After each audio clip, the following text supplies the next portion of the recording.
কিন্তু গত 16 বছর যাবৎ, বিশেষ করে 2009 থেকে 24 পর্যন্ত যে ভয়াবহ অভিজ্ঞতার মধ্যে দিয়ে বাংলাদেশ গেছে, আপনারা গেছেন, বাংলাদেশের নাগরিকরা গেছেন, গুম, খুন, হত্যা, লুণ্ঠন, সেটা আমাদের এই শিক্ষা দিয়েছে যে এই ব্যবস্থার পরিবর্তন ছাড়া আমরা আর অগ্রসর হতে পারব না। কিন্তু আমরা তো এক জায়গায় দাঁড়িয়ে থাকার জন্য মুক্তিযুদ্ধ করি নাই, আমরা তো পিছিয়ে পড়ার জন্য মুক্তিযুদ্ধ করি নাই, আমরা তো একটা স্বাধীন রাষ্ট্র প্রতিষ্ঠা করার জন্য সকলে মিলে লড়াই সংগ্রামের মধ্যে দীর্ঘদিন যাবত আছি। তাহলে কেন আমরা পিছিয়ে পড়ব? কেন আমরা এক জায়গায় দাঁড়িয়ে থাকব? সেই জায়গার থেকে আমরা দেখেছি যে কি প্রাণপণ লড়াইয়ের মধ্য দিয়ে 2024 সালের জুলাই আগস্টে আমাদের তরুণরা, আমাদের সকল নাগরিক সম্মিলিতভাবে প্রতিরোধ রচনা করেছিলেন এবং একটি ফ্যাসিবাদী শক্তিকে পরাস্ত করে তার প্রধানকে পলায়নে বাধ্য করেছেন।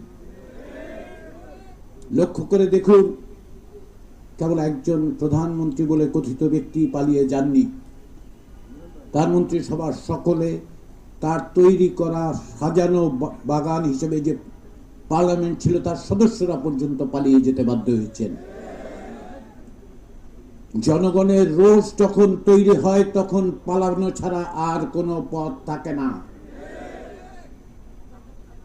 সেই জায়গার থেকেই আমাদেরকে বেরিয়ে আসতে হবে, সেই জায়গার থেকেই আমরা এগিয়ে যেতে চাইব।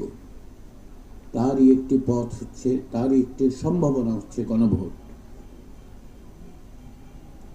আমি বলি,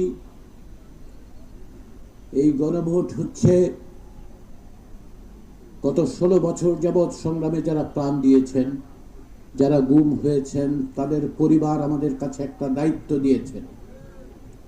যারা প্রাণ দিয়েছেন, প্রাণ দেবার পর আমাদের একটা দায়ে বদ্ধ করেছেন